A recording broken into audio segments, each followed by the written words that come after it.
and welcome into Fantasy Baseball today on Thursday, June 22nd. Frank Stampfl joined by all the Chris's, Towers and the Welsh. Today on the show, fun day for rookie pitchers, rankings risers and fallers. What do we do with Sandy Alcantara? Before we get started, please like this video and subscribe on YouTube if you haven't already. And if you're listening on the audio side, download, follow, and leave a 5-star rating on Apple or Spotify. Let's jump in. Take a little whiff of that, big boy. That's right. Take a whiff of that. Chris, you are up. Well, which Chris? Towers, let's start with you. Yeah, I'll go with Andrew Abbott, who, it's funny when we're talking about really all players, but especially young players who have wide error bars in terms of what we know about them. We should probably say this player is currently doing this, or this player is currently struggling with this, because they're constantly changing. And in his fourth start, Andrew Abbott finally looked like the guy we were hoping he would be when he got called up. Yes, he gave up runs for the first time. The ironic thing is that he was scoreless through his first three starts, and we're like, he hasn't really been that good. And then he actually gives up runs in this one, and it's, I think, the most interesting and intriguing and encouraging start of his career so far. 10 strikeouts in 6 innings. It was against the Rockies, so, grain of salt there, but 17 swinging strikes, 6 of them with his four-seam fastball, 6 with his sweeper, 2 with the curveball, 3 with the changeup. So he had everything going in this one. Not really sure there's like a concrete explanation for what changed. His velocity wasn't up. It wasn't, his pitch mix wasn't super different. He wasn't, the movement profile on the pitches wasn't different. So this could be a case where he just ran into a really bad Rockies lineup on the road. But hey, we'll take it. We were talking about, I think last night, Gavin Williams versus Andrew Abbott and whether we should drop Andrew Abbott for Gavin Williams. Hopefully you didn't do that. But it's all to say that young pitchers demand patience, I think. That they're constantly developing, they're constantly changing, they're constantly trying to figure out what works at the highest level. And Andrew Abbott finally looked like it worked today. Yeah, certainly did. You mentioned the 17 swinging strikes. He gave up 3 homers, all 3 of them being solo shots. The thing that stood out to me most, 0 walks, right? So you get 0 walks with all those whiffs in this start. And overall, I think this was the most encouraging start for Andrew Abbott. And, Chris, when you started your analysis there, it's something that I think about a lot. We're in a really unique position on this podcast where we recap baseball every single day and we react to it. And playing fantasy, I think about this a lot. I'm like, I don't know that that's like the nature. I don't know how to explain this. It's tough because I feel like fantasy baseball is probably something you should analyze every couple of weeks. Like you let data build up and then, but we kind of have this interesting task of like reacting right away. So we have to make like snap judgment calls. I feel like you're also saying like that's not necessarily the nature of even the fantasy player. Because the fantasy player might do the real kind of deep dive in every 3 or 4 days. They kind of, how did my team score, blah, blah, blah. And they might look at like players to pick up. Like the nature of the fantasy player, not to everybody, of course, might be not so daily. And it might be more on a 2 to 3 times a week real check-ins, which kind of makes it unique. And this is something that I was talking about a little bit on Twitter today where, whatever. I'll do some self-assessment. My strengths as an analyst and my strengths and my weakness as a fantasy player overlap, because I tend to anchor. We can get into a little bit of a general discussion, but I tend to anchor my thoughts to the baseline expectations that I had for players coming into the season. And it's less important for a player like Andrew Abbott, but like what you're talking about is like fantasy playing sort of does demand overreacting, but there's risk when it comes to overreacting, right? Like Andrew Abbott comes out, has 3 starts, 12 strikeouts, 9 walks in 16 innings or whatever it was. And our sense, because we're trying to predict moving forward, is, well, he's not really getting any whiffs and he's not really getting many strikeouts and the control hasn't been great. And you look at it and say, well, this is kind of not looking like a great player. And it worked out in Graham Ashcraft's case for us, the skepticism there. But it's also, Andrew Abbott is not a finished product. He wasn't a finished product after 3 starts. He certainly isn't a finished product after 4 starts. And so, the home runs that he gave up, none of them were particularly well hit. it is kind of funny. The Randall Grichuk home run has an XBA of 240, so an expected batting average of 240. It also would have been a home run in 30 out of 30 major league parks. So, kind of interesting. Yeah, it's funny. That gets into the methodology they use for XBA versus the home run factors. But yeah, like the 3 home runs, I actually don't think that's particularly concerning, just because it was 96 mile per hour average exit velocity on one, 96.3 on the other, 100.4. Those are well hit balls, but none of them were crushed. He's not giving up a ton of hard contact. He only gave up 4 hard hit balls in this game. I'm trying to remember yesterday if I said to drop Andrew Abbott. I don't think I did. I don't think any of us did. Yeah. I don't even think his name came up as like a realistic drop option for Gavin Williams. I could be wrong, but just thinking off the top of my head, I don't think he was one of them. But last point on him, Chris, I wanted to ask you, are you kind of backing off a little bit on the sell high? Because I know that you were like vehement about it recently. Mm-hmm. Are you kind of backing off after seeing a start like this? Well, it's new information, right? This is now 25% of his major league career where, he looked much better than he had the previous 3 starts. So I still think there's room for a sell high, sure. But I feel a little better about his success being sustainable moving forward after seeing him get 10 strikeouts. Against the Rockies, that is a relevant factor for sure. But I think this was a very promising start for him. Yeah, and I was giving you that opportunity, not in a bad way, just because we do have new data. And I think that's also something that's really unique about doing this podcast is, again, we have to react in real time, just one start after another, right? And then we get new data. So we do have to change our opinions about things. And it's just, these are the things that I think about in my spare time. Anyway, Welsh, let's go over to you. Oh my goodness gracious, from Wednesday. I just want to also point out, like, I'm a very contextualized person about like everything in fantasy, and it's probably to an annoying point to some people. So I appreciate that you say that and do that, because I totally agree. I think it's hilarious how we were talking, you guys were talking, anyone's talking about Andrew Abbott, and there's a negative connotation when he's not giving up runs. And then, like you said, he gives up runs, but now the other stuff came together. We're like, hey, now we feel really good. And this was, from a earned run standpoint, the worst start. So it's just a really weird perspective in your instant reactions to the whole thing. And there were lots of reactions throughout this entire season on the guy that I wanted to focus on today, Taj Bradley. Taj Bradley, from the first go to being sent down to the pitch mix and coming back up and being really, really good and locking it down. His start here on Wednesday night, almost forgetting what night it was, 13 swinging whiffs, double digit on every pitch used, similar to Andrew Abbott, which you love to see. A 33% CSW, had 4 whiffs on the fastball. Cutter, which had looked like it might have been scrapped in the minors when he got sent down, came back, a 33% whiff rate and a 57% whiff rate on that changeup.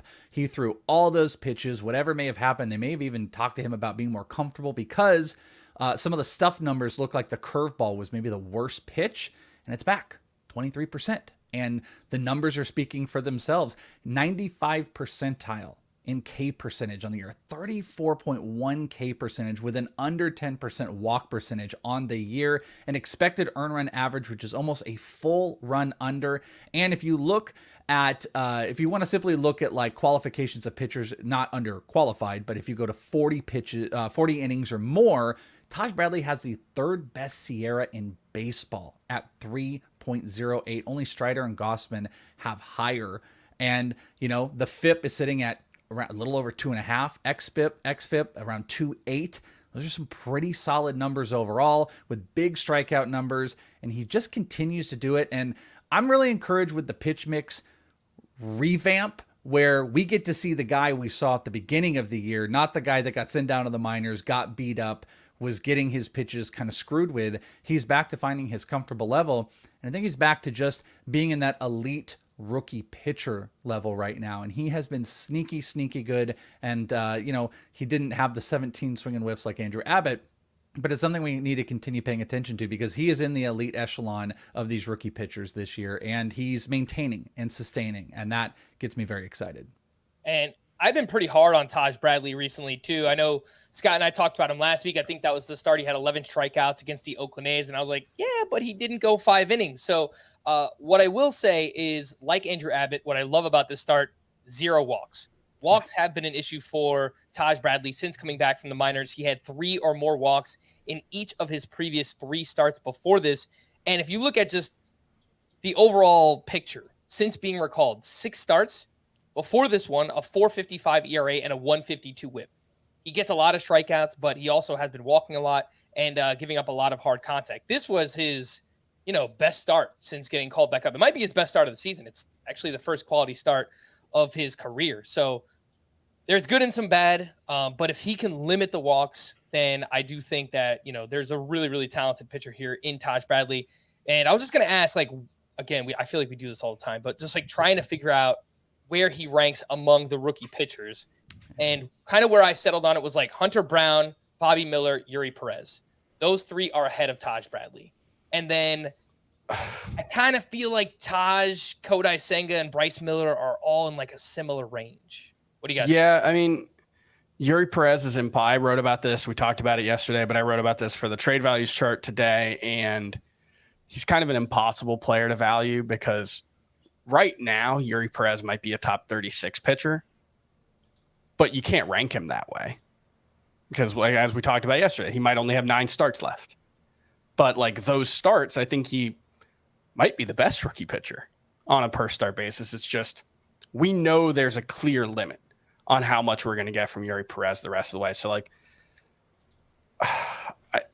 I don't know if I'd rather have Taj Bradley or Yuri Perez, honestly. It's an impossible. And I know our job is to answer questions like that, but it's just, would I rather have 9 to 11 starts of what I think are just going to be borderline ace quality, or Taj Bradley, who probably won't be as good on a per start basis? He hasn't thrown more than 90 pitches in a start this season. The Rays are notoriously fine with their pitchers only throwing 5 innings if that's what they need out of them. And so I do think that puts a ceiling on how good Taj Bradley can be, but it's not the innings. It's not the innings that are going to cap Taj Bradley. Or the starts. It's the usage. It's the old Blake Snell. It's like an old Blake Snell type of situation. It actually feels very Blake Snellian if you think about strikeouts and walks and little different usage, of course, but it has that type of feel in it. But I think that the Yuri, maybe it's like Rodo, Yuri, you could just say, screw it. He's going to be the top guy. We'll get those innings head to head where you have a playoff format. I think Taj might be a little bit more of the guy. I think Hunter Brown sits at the top, like you said, but I think he belongs. I agree with you, Frank. I think he's in that upper tier or near that upper tier. I think him and Bobby Miller are very close. I think they're very, very close. I think there's even arguments too that you can say if Taj continues this, he's going to be a more stable pitcher because there's a lot going on in that Dodgers rotation and everything with them as well. And you got team context that work in favor. If you want to think about Marlins versus Rays, going back to Yuri. So Taj is in that upper echelon. I was even going to ask Andrew Abbott or Taj Bradley, but I don't think that's not in discussion here. Even off of this good start for Andrew Abbott, he hasn't moved into that quadrant of pitchers yet. Yeah, no, I agree. I think Taj is clearly ahead of Andrew Abbott just from a skill perspective right now. Welch, are you taking Taj ahead of Kodai Senga and Bryce Miller? I think I'm gonna take Taj over Bryce Miller, and yeah, you know what? I like Kodai Senga, those games where he hasn't faced somebody, you're like, oh, these are sweet. And then the next time you're like, this is a disaster. I feel like it's just a little bit more minimalized with Taj Bradley. So I think I would take Bradley over Senga, and I would take him over Bryce Miller. So that's why maybe he's in his own little tier between the upper guys. I actually just might put him and Bobby Miller in their own tier, because what was the top tier? It's Yuri and Hunter Brown. Then it's Bobby Miller and Taj, and then the collection of guys really kind of starts to grow where, the rookie who pitched today might get himself in there, and quite a few others. Andrew Abbott might get in there as well. Mm-hmm. I think I might take Senga over Taj.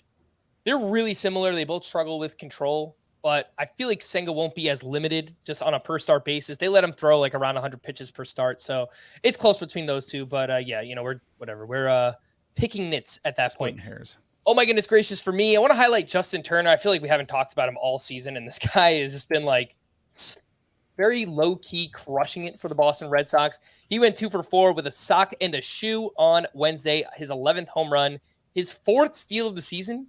4 steals. That's more than the likes of Ozzie Albies, Bo Bichette, and Manny Machado. speedster, Justin Turner, exactly how we drew it up this year. But he is having a monster June where he's batting 342, 5 homers, 2 steals, and a 1030 OPS. The expected numbers look good for Turner. He's hitting the ball hard. The past couple of years, he's dealt with some injuries. But when he's been on the field, he still has been a very productive player, formerly with the Dodgers, again now with the Red Sox. And I have a segment planned for later on, rankings, risers, and fallers. I was just going to let you guys know where I moved Justin Turner up to, and you let me know if I'm off base. Maybe I'm a little bit too high on him. Maybe I'm still too low.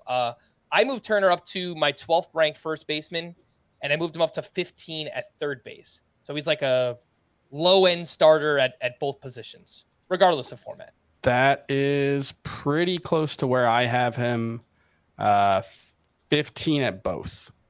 So who's the guy like above and below? So at first base, he's just behind Nate Lowe and Spencer Steer. Spencer Steer, by the way, has been so It's been awesome, yeah. I think he had two of the top 5 hardest hit balls in this game, and he didn't have a hit. So I mean, he wants to keep going. I've got him right behind Matt Chapman, Josh Young, and Ryan McMahon. So I moved him ahead of Matt Chapman. I have him as that's fair. Someone I was going to highlight as a faller. I know he had a good game here on Wednesday. He hit his 10th home run, but since the start of May, Matt Chapman is batting .203 with a 30% strikeout rate. So I have moved him down quite a bit in the rankings and moved Justin Turner up. Just at first base, right behind him, Josh Naylor, Ty France, and Anthony Rizzo. So just to give you some kind of perspective there, Welsh. Yeah, that seems like the good range. I think I'm in agreement. Again, it might be like interchanging players, but I think like the tiers that you have, I agree with. First base, I've got to say, I mean, ranking the first base position, it's okay. You have your clear top 5 that ends with Matt Olson. That's kind of terrible after that. Yeah. Yandy Diaz is like, whatever. He's on an island. He's like his own ranking at 6, although he has slowed down in June as well. And then you get into Christian Walker, Luis Arraez, Nate Lowe, Steer, and that entire group. And it feels very jumbled up. It's whoever the flavor of the month, the flavor of the week is. I guess you can kind of interchange those names. But remember pre-draft season? We're like, oh, we don't need those top guys. We can get Vinny Pasquantino. We can get Jose Abreu, Rowdy Tellez. It'll all be okay. Yeah, look, Christian Walker, I think, is a solid top 10 first baseman at this point. I think he's been strong enough for long enough that I actually do have him ranked just ahead of Yandy Diaz. And how about this? I just realized on Wednesday, Cody Bellinger gained first base eligibility on CBS. So I think he just played his 5th game there, and he was dealing with a knee injury, and they've been trying to limit his movement there in the outfield. So I would think he's going to be in that like Justin Turner range, probably a little lower. I put Bellinger at 9, so I have him ahead of that group. But I'm much more skeptical. I'm a little bit more with you, Frank. Yeah, he was just so good before he got hurt. Can he get back to that form? That is a real question. It just, the player we saw before he got hurt, he was really, really good. Cody Bellinger. He was pretty bad in May. I think when I checked, he was averaging 3.4 fantasy points per game on the season, and the worm had turned. The worm had turned once the calendar turned to May. He had a 578 OPS in the month of May before the injury. But your belief was that turn was permanent? Well, I just, like I said earlier, I strongly anchor to my priors, and my prior coming into the season was that Cody Bellinger is no longer good. Oh. And so there's potentially a little confirmation bias in that May analysis. All right. Well, we need more data. So let's see how Cody Bellinger finishes out the month of June. And let's quickly talk about what happened with Gavin Williams in his debut. Obviously, the overall stat line is unimpressive up against the Oakland A's. 5 2/3, 4 hits, 4 runs allowed, 3 walks, and 4 strikeouts. Only 7 swinging strikes on 84 pitches. It's not like he gave up a ton of hard contact. He gave up a 3-run homer to Ryan Noda on his curveball, which actually got hit pretty hard in this first start here. The 3 walks didn't help. He really settled down. I think it was the 3rd inning where he gave up all 4 of his runs. He settled down after that. He retired 8 in a row at some point. Working with a 4-pitch mix in this one, averaged 95.5 miles per hour on the fastball. Welsh, what did you see from Gavin Williams in his debut? And he's still only 58% rostered, so could be out there. And, maybe some people will even drop him after seeing this first start. Yeah, I think what you said was a really important thing because that one inning was really brutal. It fell apart through like, four batters, and then he, before and after, he looked pretty solid. His command was pretty shaky if you watch the game. He had a lot of bad sliders that, they just bit way too soon and batters weren't needing to swing at. The curveball looks fun and it got some good swings, but it was like wildly up. And, he was having to put the fastball in the zone. So it was an okay start. The fastball velo seemed to be a little bit down. I don't know if that was in maybe an attempt for big control, but I think he was like 93, 95. That seemed like that was in the range that he was consistently hitting. So I think like overall, this looked like a relatively unimpressive start, especially against an A's team, which I know we can't keep being like A's all the time. And now looking here, I didn't even see he hit 98, but yeah, it averaged 95 on the fastball, which seems like it was a tiny tick down or so. But I think there's nerves. I think there's jitters. And I would look at this with this guy as an opportunity because he can eat innings for the rest of the year. I assume he's going to stick around. He got through it. I think he showed poise. And anybody that is insanely unimpressed by the start, I'm okay. I'm okay with that. We've seen multiple pitchers, the heavy fastball guys not get strikeouts early on. Emmett Sheehan had that. We saw it with Andrew Abbott. There's an adjustment period. I think he's got great stuff. His command was shaky, but I think he showed a ton to that organization. They let him go 5 2/3. They were going to let him go to the 6th inning. They pushed him. What did he end at? Was it like 84 pitches? Mm-hmm. So, I think they'll be able to push him a little bit further. I see this as an opportunity, and I would be picking him up because he is the best of the Guardians pitchers. Maybe it's going to take a little bit more because we're a little bit spoiled because Tanner Bybee came out banging and so did Logan Allen, but I'm okay. It wasn't greatly impressive, but I think a lot of the miscues came from just some lack of command, and I think that can be fixed overall. So I'm still buying in regardless of some of the results and some of the underlying stuff. And if we're looking at the workload for the rest of the season, Gavin Williams threw 115 innings in the minors last year. And with this start, he's now at 66 total. So I think he could probably... No real concern there, yeah. Yeah, he could get up to like 140, 150. And yeah, I mean, I don't think there's any risk of him like being limited or slowed down at some point. It's just comes down to him performing now and how effective he is in the majors. Yesterday, I asked Scott if he would rather have Gavin Williams or Emmett Sheehan. Towers, I will ask you the same question after seeing this first start. Gosh, I think I would go with Williams, but I don't have a strong feel either way. I'd like to have both. I think both probably should be rostered in pretty much all leagues, maybe not 10-team points leagues, but pretty much anything deeper than that. Just because there's considerable upside for both of them. What we didn't see from Williams in this one was the swings and misses with the curveball in particular. When he was in the minors, that was the primary pitch that he threw out of the zone for chases. And so he only got 1 with that one and then only 2 with the fastball. So, it wasn't an overwhelmingly dominant start, but I don't think there was anything concerning here.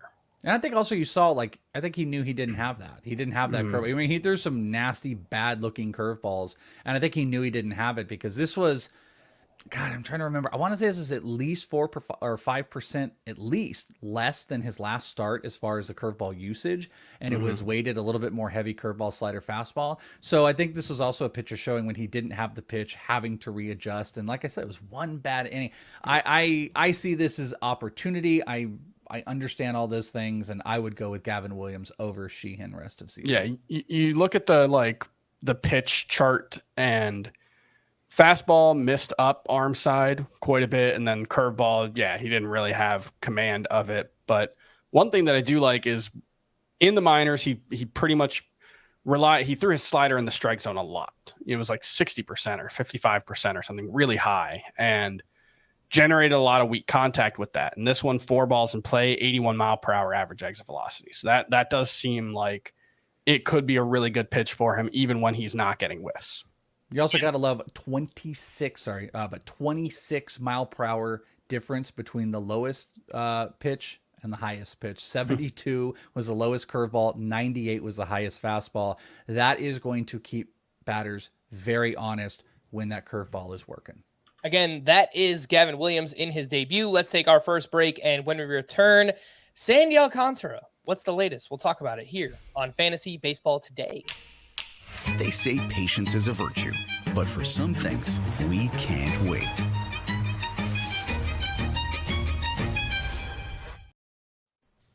Welcome back, and a quick reminder to follow us on TikTok at FBT Pod. You go to tiktok.com/the little @ FBT Pod. We are currently uploading a bunch of different clips from our Dexter Fowler interview, which was a lot of fun, but we typically just take, fun clips from this show and we throw some highlights over it. And yeah, if you dabble with TikTok, make sure to follow us at FBT Pod. Sandy Alcantara, what's going on? Let's try and figure this one out. It has a bit of like Alek Manoah sting to it. I don't know that we're at that level, but there's just something off. There's something off with Sandy right now, and let's talk about it. Up against the Blue Jays, 7 innings, 10 hits allowed, 5 runs in this start, only 10 swinging strikes on 96 pitches. He allowed 9 hard hits in this game and has now allowed 5+ earned runs in 5 of 15 starts this year, has 10 swinging strikes or fewer in 5 of his past 6 starts. So it's a combination of not getting whiffs and giving up some hard contact right now. The overall ERA stands at 5.08. The whip is 125 for Sandy. His strand rate is currently 60.3%. That is the second lowest among qualified starting pitchers this season. Just to put in perspective, his strand rate for his career, 73%. Last year, 79%. So runners are getting on base, and a lot of the time they are scoring, and that's been a big issue for Sandy. A quote that I saw from an article on MLB.com. He said, "There's no luck for me this year, but I know it." And the writer went on to say that Sandy believes the implementation of the pitch timer could be a factor in his struggles with men on base. Now, this is the first time I've heard anything like this from Sandy Alcantara, but Towers, they could be onto something, because considering how he's pitched with runners on base, I think, maybe this pitch timer is something that's affecting him. What do you think? Yeah, I mean, that's something that I'd want to see. Like, is his velocity down when the runner's on base? Or like, I don't know. He doesn't strike me from watching him as a guy who like particularly labors on the mound, even when runners on base. He tends to move pretty quickly. So I'll be honest, I don't have any kind of explanation as to why Sandy Alcantara has been bad this season. Like, there are things that you can point to. His changeup has been significantly less effective than it was last season. His WOBA allowed on his changeup last year, 169. This season, 332, almost double. Crazy. But like, that is an explanation that doesn't have an explanation in my eyes, at least that I can find. Like, his release point is mostly the same as it was last season. The velocity readings, mostly the same. Spin rate, all the component parts are like very, very similar to what it was last season. Maybe it's just a combination of things that, small factors that are making a big difference. It's clearly something is wrong. I don't have a specific explanation for why things have gone so poorly for him, which you can look at 2 ways. You can look at that pessimistically and say, well, there's no one simple trick for Sandy Alcantara figuring it out. Or you can look at it the opposite way and say, well, nothing seems all that wrong, and he probably will just regress to his career norms. I tend to lean towards the latter explanation. I would take the under on a 3.5 ERA the rest of the way for Sandy Alcantara. Maybe I'm alone in that, but because I don't have a good explanation for why he's struggling, I tend to think he will be better moving forward. The question now becomes, well, what do we do if we have Sandy Alcantara on our teams? And I would recommend, or, at least consider benching him moving forward. The problem, next week he's in line for 2 starts, and they're 2 very tough starts. He's facing the Red Sox and the Atlanta Braves, both on the road. So it doesn't even have the friendly confines of Marlins Park there. Both of those teams ranked top 6 in WOBA against right-handed pitching this season. Welsh, would you actually consider benching Sandy Alcantara in a 2-start week, the way that he's pitching right now? Yeah, I think so. Like, this is one of those things I've kind of been on the bandwagon of buying in on Sandy Alcantara all year, kind of similar to what Towers said. Like, there isn't like real big feasible things that are telling us this crazy, you know, like we've looked at, even though Shane Bieber has kind of like bucked the trend sometimes, you know, we look at like velo down and spin and not getting strikeouts and K percentage. There's just not really there. The only thing I've really even seen, like Towers has said, is that changeup has been so much less effective. It's actually got an EV, average EV of 5 miles an hour more than it was last year. It's also, last year it had a negative launch angle on it, which is, you know, it's getting hit on ground balls, and it's positive. It was -5 last year. It's 8 this year. So, I mean, that's a relatively significant launch angle difference, which just tells you batters are getting better reads and feels off of being able to hit that pitch, which might not just be about the changeup. It might be the pitch mix. We've seen the changeup usage go down in favor of the sinker, and that comes back to what Sandy's saying. If the pitch clock has the timing messed up, maybe there's less time to think about the pitch and shake off a guy, and it's just pitch go. You have to have the right catcher and feel. We could speculate, but when you start to like crazy speculate on a player, I revert back to being like, this is a crazy talented player who also, by the way, I love here talking about this. Like, he is actively listening. How many times have we heard these guys be like, I don't know, you know, it's crazy. It's baseball, man. Like, these guys just get frustrated. Like, stop asking me these questions. Sandy's not doing that. Like, Sandy's taking it forefront. He's trying to keep a positive attitude. I know this doesn't help and maybe eye rolly to some people, but when there's not a lot of quantifiable stuff, I kind of believe what he's saying. And we see the changeup being less effective, but it might be about some of these extracurricular things that are going on. So I was thinking the same thing of like, I think at this point it's hard to gauge that the worst ERA isn't already behind us. And the second half, I would bet, is going to be closer into like the 3 type of range. So I see him as a buy. That doesn't help people that own him. So to mitigate your pain, pay attention to the matchups and don't put him out there in those, you know, the Texas Rangers, the Red Sox are hot right now. You just got to like be comfortable. I would rather bench one of the players I spent a high capital on than go and sell the guy out of frustration for so much less than you really should be getting for a guy of that talent. Just suck it up, swallow it, and just boom. Sit him for a couple starts, let him get right, because I tend to believe, I'm on Towers' side here, that this will revert back to something better. Maybe not elite, but something of a better Sandy. I think selling him right now is the biggest mistake you could make. I think that would just, that is fantasy baseball 101. Like, don't sell your second round pitcher when his ERA is over 5. Like, that just, maybe he'll never figure it out. Maybe this is a 2022 Jose Barrios season and he just never figures it out. But Sandy Alcantara's track record is long enough that he deserves the benefit of the doubt here. And that doesn't mean he will figure it out for sure. I can't promise that, but I'm very confident he will. Frank, as the person that gets the most clout here, as the I told you so guy who did write up Sandy Alcantara as a bust, no big deal. Do you feel the same as us, that the worst thing you could do is sell Sandy Alcantara right now? Or, you know, you kind of called this from day one. Do you think it is maybe everyone needs to come to reality and move on? Yeah, I think it's kind of, I always look at situations like this, kind of like a fork in the road type thing, because we would have said the same thing about Alek Manoah at the end of April, right? Or the middle of May, whatever it might have been. And we're like, you know, you can't sell Manoah now because, you know, this is the worst time to do it. But you still could have got something for him before it just like the bottom completely fell out. Sandy is a little bit more established, and I think he's more talented. So, and the issues are very different.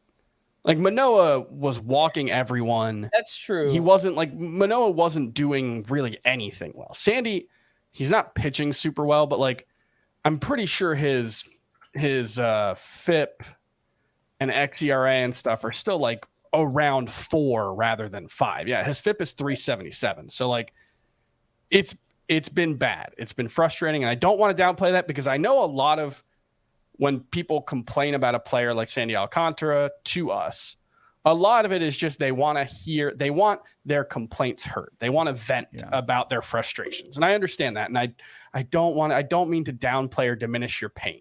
Your pain is real. it's a very different situation. Sandy Alcantara is still doing a lot of things right. And it's just, he's not pitching as well as he did last year. There's no getting around that. And, I think there's been a little bad luck too. Mm-hmm. Or bad variance, whatever you want to call it. Well, with all that being said, no, I would not sell Sandy Alcantara right now if I have him on my fantasy team. For what it's worth, Craig Mish is probably the most dialed-in beat reporter with the Marlins out there. And he had this tweet after the start. I'm glad you're citing this. Sandy is going to make a lot of people on here look very foolish during the second half of the season. He'll be back. Save the receipts. Yeah. Just throwing it out. Fully agree with that. All right. Darvish is next up. Another lackluster effort at the Giants. 6 innings of 4-run ball with 6 strikeouts, had 11 swinging strikes on 101 pitches. His velocity was down across the board between 1 and 1.5 miles per hour on 3 different pitches. Kind of got screwed over at some point in the start. I think it was the 3rd or 4th inning. Fernando Tatis threw a runner out at the plate, and it would have limited the damage to just 1 earned run against Darvish. Then the Giants challenged the play, and they said Gary Sanchez was blocking the plate, and then things kind of like snowballed and got out of control there for Darvish. But the point remains that he's not really having a good season for someone you drafted probably in the 4th or 5th round, maybe your SP1 or SP2. He's got a 4.84 ERA, a 1.23 whip. Welsh, we'll start with you this time. Any real concerns with Darvish, or do you, I don't know, are you more likely to keep the faith much like you are with Sandy? I mean, I guess I would keep the relative faith. I feel like we've also seen this over years and years of Darvish having these kind of like upswings of 4 or 5 bad starts, and then he kind of picks it back up. It's really funny too, because it's like, if you're going through Baseball Savant and there's lots of different things you can see like actual like pure pitcher values and stuff. His just pitch mix always makes me laugh because it's just 8 pitches deep across the board. And it's like picking what he does. One of the things I would say I don't love is of the 5 pitches that he throws, double-digit percentage of the time, 4 of the 5 have at least a 200 plus batting average against. I know that might not sound like something crazy, but a lot of these guys, especially the upper echelon guys, it'd be like, okay, maybe the fastball they're getting, hit on, but they're more effective on their slider and their curveball, whatever. And it's just like, the contact is kind of up right now. The positive is the strikeouts are still there. The walks are a little bit up. Everything else kind of feels in line. And he does have an expected ERA around 3.7. I think the Padres easily can get hot in the back half of the year. So I don't want to be like, oh, I'm super confident, but I think this is a version of Darvish we've seen a whole bunch. And we've seen the bad starts. There's not insane big worrisome stuff in the back end about outside of maybe finding the effective pitches that he needs to focus on and a little bit more walks, but that's also part of the bad swing. So I guess I give him a semi pass here. Yeah. And Darvish is just someone that goes through these crazy swings, not just from season to season, but from start to start, from month to month. It's just, we see inconsistency at times from him. And I mean, if you just look at his season log, it's like a odd year, even year kind of thing, right? Like his past 5 years, 3.98 ERA back in 2019, then 2.01, 4.22, 3.10, and now he's at 4.84. But it's a lot of up and down. Even that implies a smoother ride than it's actually been, because if you remember the first half, I think it was the first half of the 2019 season. Was that his last year with the Cubs? That was his second to last year with them. I think that was the year where he was just dreadful in the first half and then was like the best pitcher in baseball in the second half, if I remember correctly. Yeah. 5.01 ERA in the first half, 2.76 in the second half. Remember, he was walking everyone in the first half of that season. One of the most incredible season split things I've ever seen. 49 walks in 18 starts in the first half, 7 walks in 13 starts in the second half of that 2019 season. So this is just, like Welsh said, I think the fact that he's got 8 pitches, and not just 8 pitches, but he like changes his like grips on those pitches. You said the velocity was down on all of his pitches today. Well, his curveball, or his knuckle curve, was up 4 miles per hour today. And so it's just, it feels like he's constantly tinkering, and it's frustrating when you're going through it, but Darvish's track record suggests he will figure it out. There's like a rhythm thing, like you said. Like back in 2021, also, he had a 2 ERA in April, 2 ERA in May, 3 ERA in June, and then July and August, a 7 and a 6. And I know no one wants to hear that. Last year, he didn't have an ERA over 5 in any given month, and so far this year, he's got 2. So the swings are pretty prevalent here. I'd love for him to stop tinkering and find his rhythm and make that be the focus, and that's kind of the bet. All right, last name I want to speak about here quickly is Christian Javier, who had an implosion up against the New York Mets.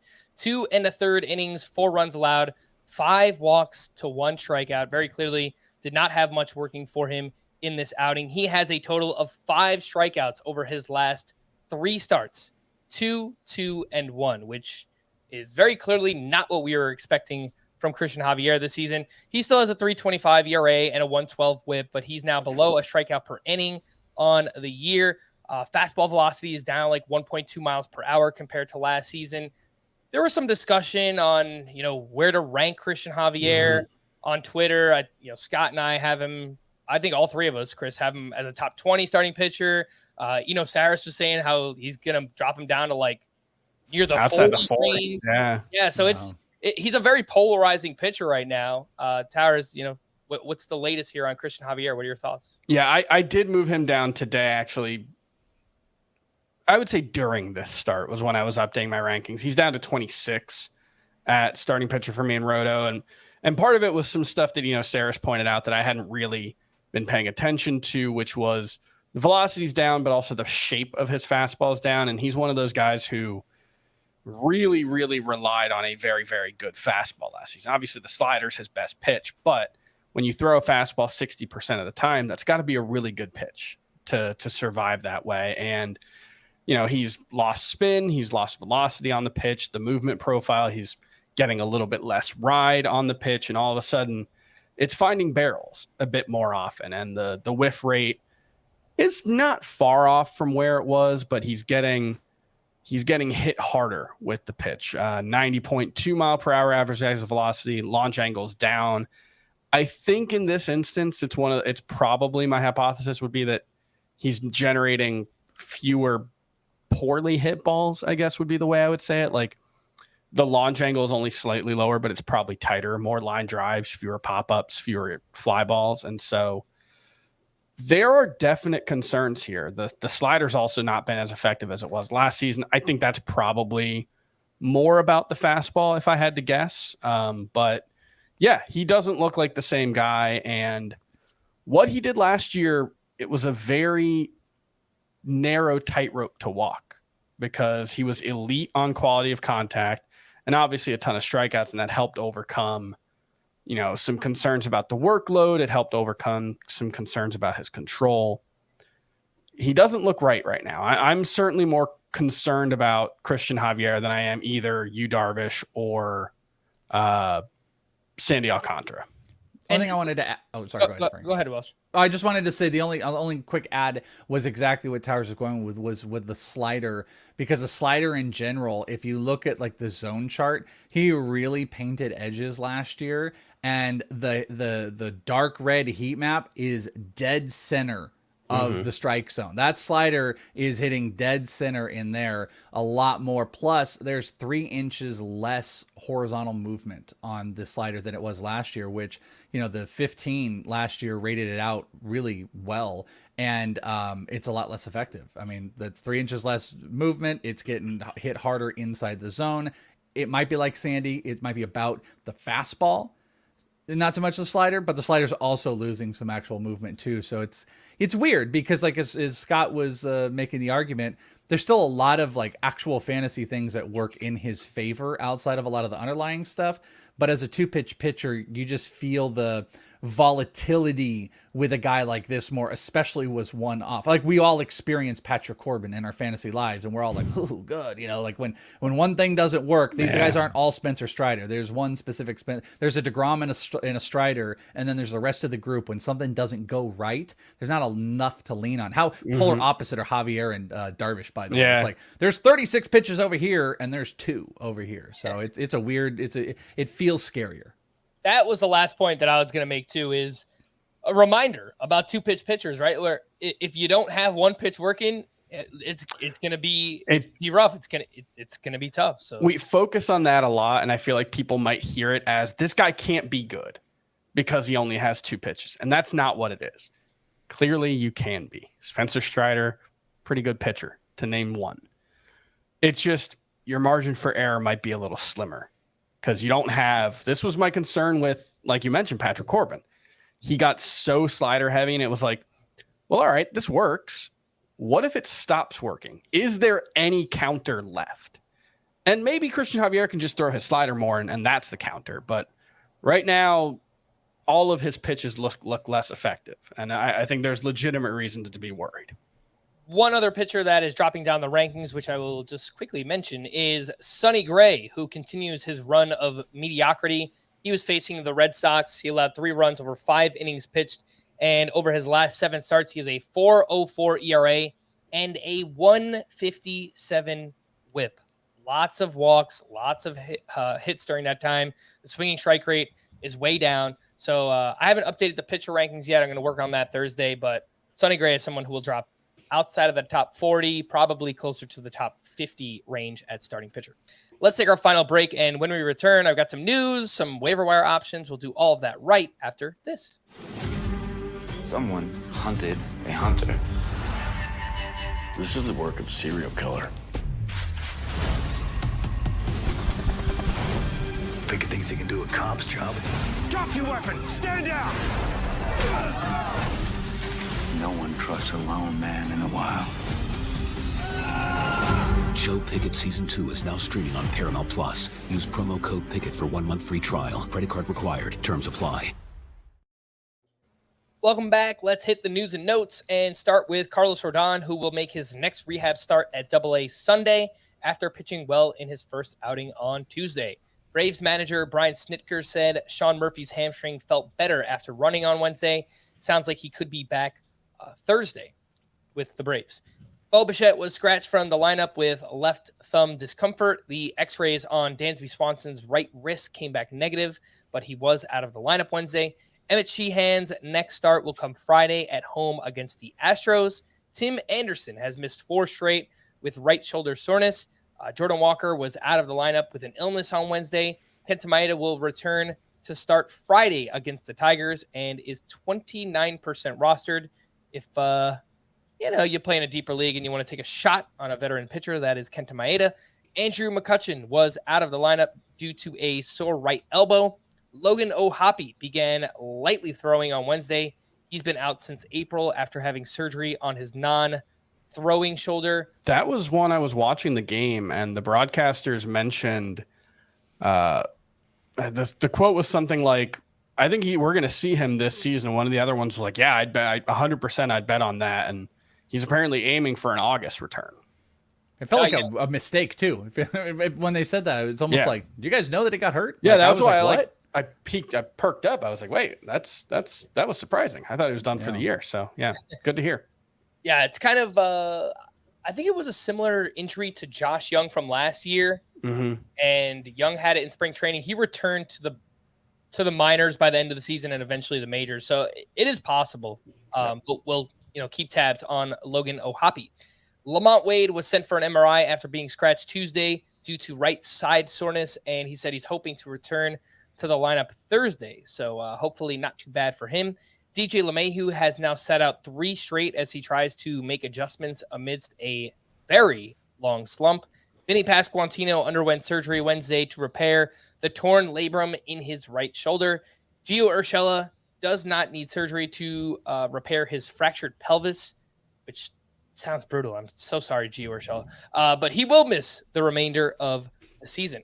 Some prospect updates, and Welsh, we might be back at it, man. D-backs GM Mike Hazen. Is it Hazen? Hazen. Mentioned that Brandon Pfaadt as a potential option to help the back end of their rotation. I know it's like they have Gallen and Merrill Kelly, and then it's just a complete mess. So garbage. I don't know that it could get much worse, but in 4 starts since being sent down, Brandon Pfaadt has a 3.86 ERA and a 129 whip over a strikeout per inning. The problem, still giving up some home runs. His last outing, he gave up 3 homers in the minors. So we could see him back with the D-backs soon, but I would keep expectations in check once again with Brandon Pfaadt. Two Rangers prospects, Owen White and Dustin Harris, were promoted from AA to AAA, and the Red Sox are promoting Brandon Walter from AAA to appear in Thursday's game. Not sure if he'll start that game or if he'll have an opener, but does sound like he's going to pitch on Thursday. He's had a brutal 2023 in the minors, but really strong numbers leading up to this year. Welsh, is there anything to see here with Brandon Walter? I'm not in on it. I've actually, it's funny you bring him up because that's been a guy that I've never been like crazy into. I think a little bit older too. I struggle with like older prospects, and I've got, Red Sox fans kind of poking at me like Brandon Walter. We'll see. It's not on my radar. We have an overload of rookie pitchers, but pending the overall usage, there's some strikeout options there. I wouldn't discount it, but he's not someone I'm running to pick up. Yeah, Brandon Walter, 26 years old in AAA with the Red Sox, so is a bit of an older prospect there. Let's talk about some waiver wire hitters. And for a while, Scott and I were begging people to pick up Matt McClain. It's like it took forever for him to get over 80%. And I think the new player that we're going to beg people to pick up is Ezekiel Duran. He went 2 for 4 with his 9th home run. He's batting .310 with an .879 OPS. He also has 4 steals. The expected numbers are amazing. He hits the ball hard. Yeah. He's got an 11% barrel rate. He's got 3 different positions on CBS: third base, shortstop, and outfield. 7 home games next week too. 66% rostered. It's really low, regardless of format. Head-to-head points, categories. You need to add Ezekiel Duran. So I'll just throw his name out there. 2 outfielders. Which one would you rather have between Luis Matos, who went 2 for 3 with his 2nd steal, hitting for good batting average so far? Not really much power yet. He's 67% rostered. The other name is Jake Fraley, who went 2 for 4 with his 9th homer. He added 2 RBI. He's 53% rostered. Next week, he's got 6 games with at least 5 of them against righties. So some good news there for Fraley. Towers, who would you rather have, Matos or Fraley? That's tough because Fraley, we talked about earlier in the week, just taking the time he spent with the Reds. I think we're up to like 140 games or something, and he's a 2020 guy, I think, in that time. So I think I'd go there. The only thing I guess would be just Matos has a little more heat around him, so there's more risk that if you don't add him, you'll never have a chance to add him. And look, the fact is he hasn't struck out yet. He struck out once in 29 plate appearances. So he's been pretty impressive so far. No power yet, but I'll give the edge to Fraley. It's such a unique profile, too, because I want to say that Matos should be a better points league player because he doesn't strike out, but his best skill is batting average and speed, which I'm like, yeah, all right, maybe that should be a category player. So I don't know. He's a pretty interesting profile. It's close. I think I would lean with Matos. If for nothing else, it's like the playing time with Fraley. He's not going to play against lefties. So. I think there's just more upside with Matos. Yeah. The next group is this is more so for 5 outfielder deeper leagues. Tommy Pham went 1 for 3 with 2 steals and is quietly batting .260 with 7 homers, 8 steals, and he's crushing the ball. 94 miles per hour average exit velocity. Expected stats are fantastic for Tommy Pham. He's 12% rostered. He's playing every day as well for the New York Mets. And Alec Thomas, who went 3 for 5 with a run and an RBI. And in 3 games since returning from the minors, he's got 6 hits, a home run, 4 runs, 3 RBI. And I know he made some adjustments down in the minors and started hitting the ball pretty well. Welsh, what do you think? 5 outfielder leagues, Tommy Pham versus Alec Thomas. I think this is kind of like the last one where you said, like, I don't want to put Alec Thomas in like Luis Matos, but there is a, if you don't get him, you might miss out, where Tommy Pham definitely has more of that boring feel.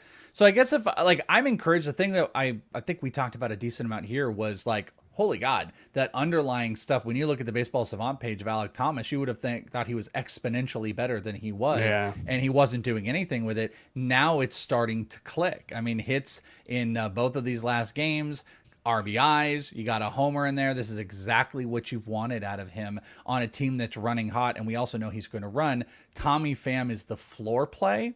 I don't love Tommy Pham, but he's the safer option here. So this also takes me back to when we've talked about, what was it, the Orlando Arcia versus Geraldo Perdomo. I don't want to be the homer here. I think I love the turnaround for Thomas, and I think the Savant page tells a story about the changes that are taking place here. But Tommy Pham is getting it done right now. So I think if you're playing upside, it's Thomas. If you're just looking for like, I got to get a guy in that fifth outfielder and I need them to produce maybe due to injuries and lack of production, Tommy Pham fits that role a little bit better. The only problem with Thomas, and I'm a fan, I hope he figures it out, his numbers against lefties are just brutal. In his career, it's 135 plate appearances against lefties, 365 OPS. OPS. Not on base percentage. On base percentage, that would be pretty good. 365 OPS. Wow. This season between the majors and minors, he has 20 strikeouts to 1 walk in 78 plate appearances against lefties. So, like, he's young. He's still talented. He's still too early to write the book on him, but strong platoon vibes from Alec Thomas. Mm-hmm. And pretty similar to Jake Fraley when we were talking about him as well. Tommy Pham, I'll just point out, I know Welsh, you mentioned Alec Thomas, his StatCast page. Tommy Pham, I mean, this guy is like, it looks like 90th percentile or higher in like everything. So he's really, really crushing the ball. He usually does. It's just, can it actually translate to production? Yeah, wow, that is bright. Yeah, it's pretty good for Tommy Pham. A few other names I wanted to mention here, very deep leagues, the Yankees, the misfit outfielders. Jake Bauers, 1 for 2 with a walk and his 6th home run. He had a 19% barrel rate entering Wednesday, which just kind of caught my eye. It's pretty crazy stuff. And Billy McKinney, who went 2 for 3 with his 3rd home run. It was 109 off the bat, 414 feet. And so far in 12 games with the Yankees, batting .317 with a .992 OPS. I don't expect either one of these guys to be long-term plays, but if you play in a very deep league, in the meantime, with all the injuries, they're going to get some playing time for the Yankees. I wanted to mention a few of those other rankings risers from earlier. Justin Turner is at the forefront. Josh Naylor went 4 for 4, hit his 9th home run, which came off of a lefty. I thought that was pretty encouraging for Josh Naylor. He's playing every day for the Guardians. He's now batting .295 with 9 homers and 55 RBI. That's top 5 in all of baseball for Josh Naylor. It's pretty crazy stuff for him. I moved him up to 13th in my first base rankings. And the other name is Jonah Heim, 2 for 4 with his 10th homer. He added 3 RBI. He's a catcher, Jonah Heim. He has 54 RBI. That is tied for 6th in baseball. Like, what is happening? The next closest catcher is Sean Murphy with 42. So Jonah Heim, I doubted it for a while, slowly just kept moving him up. He's inside my top 7. I moved him ahead of Wilson Contreras. I'm like, he's done it for long enough where I pretty much trust it. Anything, Towers, on Josh Naylor or Jonah Heim moving up the ranks? Jonah Heim seems like a clear sell high candidate, and that's not to say that he can't be good, but if nothing else changes moving forward, he's not going to keep this RBI pace up or anything close to it. He's playing more than your typical catcher, and that certainly helps, but he's got a 776 OPS, which again is pretty good for a catcher, but he's also, if you gave him 162 game pace, he's on pace for about 140 RBI. So that pace is going to slow down considerably, I would say. Yeah.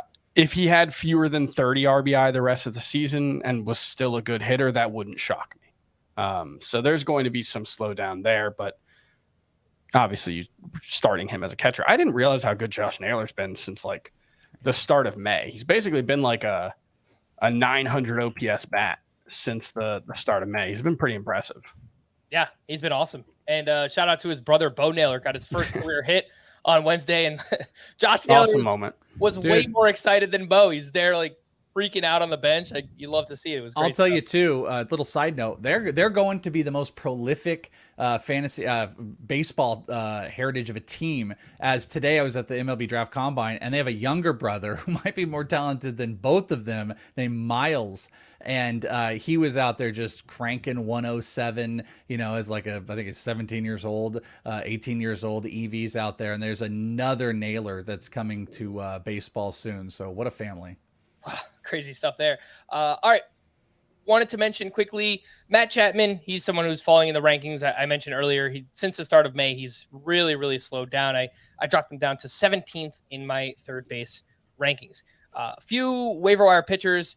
Garrett Whitlock, we talked about him a lot recently. It wasn't the greatest start. 4 runs allowed over 7 innings on Wednesday. Still had 18 swinging strikes. That's now 3 starts in a row with 17 or more swinging strikes for Garrett Whitlock. 73% rostered, beat the waiver wire, beat the pitching planner for tomorrow because I guarantee he's going to be on Scott's list. He's facing the Marlins and at the Blue Jays next week as a 2-star pitcher. So just a heads up there on. Should be 100% rostered there. Yep. Let's party like it's 2016. Kyle Hendricks and Julio Teheran. I don't know how much you actually want to buy into it, but they are doing it. They're doing the thing. They are pitching well right now. Kyle Hendricks, 6 1/3, 3 runs allowed, only one of those earned, only 2 strikeouts, but he now has a 2.60 ERA and a .98 WHIP. Julio Teheran has allowed 2 earned runs or fewer in all 6 of his starts, a 1.53 ERA and a .88 WHIP. Both of these guys are pretty widely available. Welsh, any buy-in here on Julio Teheran and Kyle Hendricks?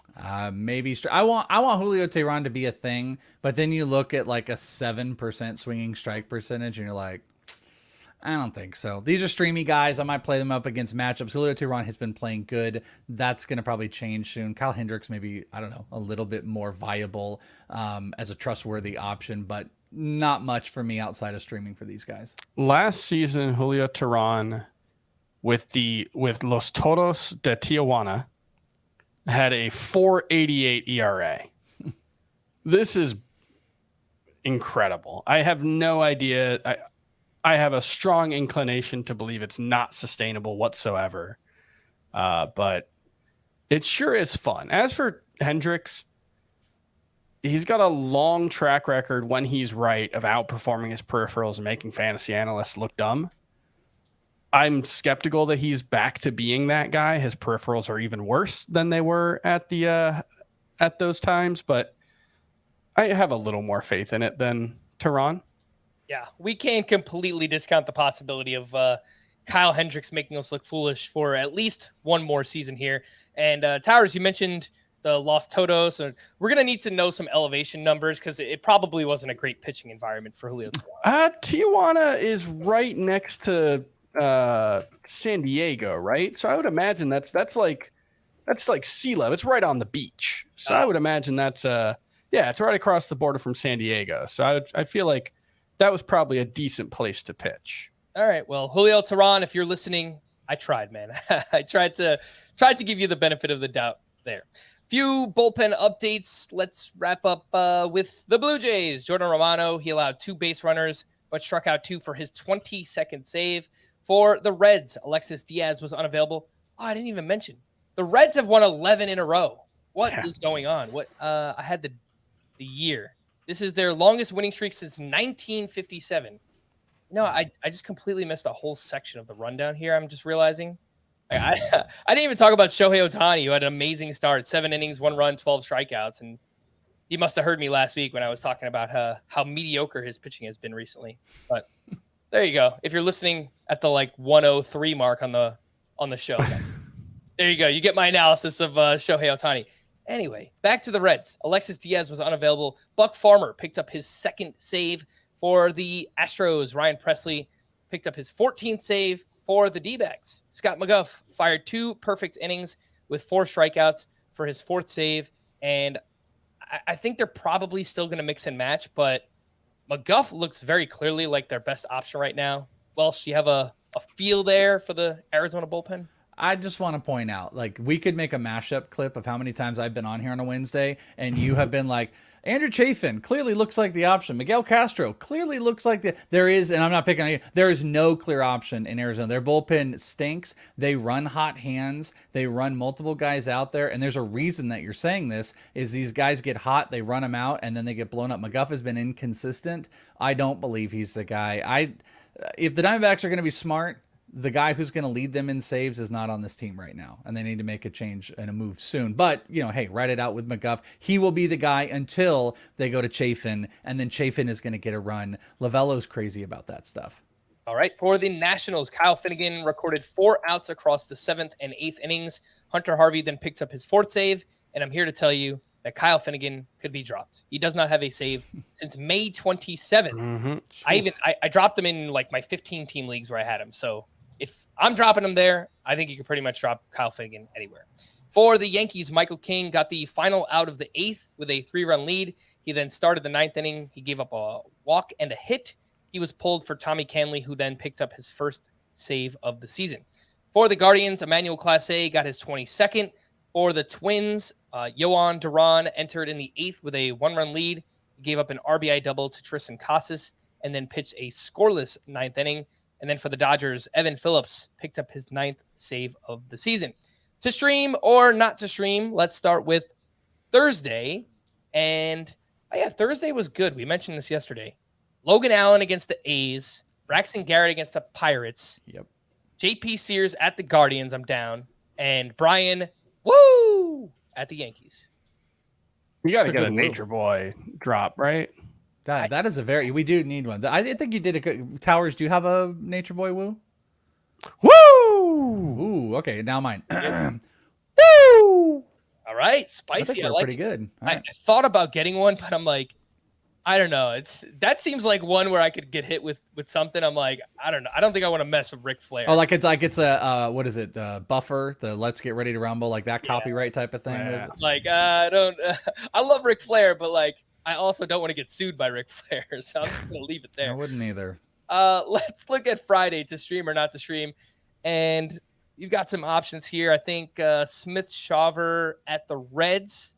That's pretty interesting. Agreed. I don't start out. I think he had like 17 swinging strikes or something crazy like that. I actually like that one. Who else do we have here? Taijuan Walker's on quite the run, and he's got a revenge game against the Mets. Yeah, I think that's fine. Kenta Maeda against the Tigers. I don't have much faith in him, but if you do, there aren't a ton of matchups that are better than that for a right-handed pitcher. Wait, hold on. I'm getting further down the list here, and there's actually a lot of interesting names. Emmett Sheehan against the Astros. Mm-hmm. I'm cool with it. Brian Bayo still only 70% roster for some reason. That one's fine. I like He's that at one. The White Sox. He's probably at the top of the What list. about Dunning versus your Yanks? I think it's okay. fine. Yeah, I like that one too. Okay. Wade Miley, his first start back, his velocity was way up. And he's at the Guardians. I think that's fine too. So what's the top 3 for Friday then? I think I'm going to say it is Bayo at the White Sox, Sheehan versus the Astros, and Smith Shawver at the Reds. I would put Dunning in there and probably knock off Sheehan, but I'm with the other two. Mm-hmm. But yeah, I mean, if you missed out on those other names, I think Dunning is fine. Taijuan Walker is fine, as is Wade Miley. We're going to wrap there for the Chris's. I am Frank. Thanks as always for tuning in to Fantasy Baseball today. Please make sure to follow and leave a 5-star rating on Apple or Spotify. We'll be back again tomorrow. Bye-bye. Woo! Woo, woo, woo.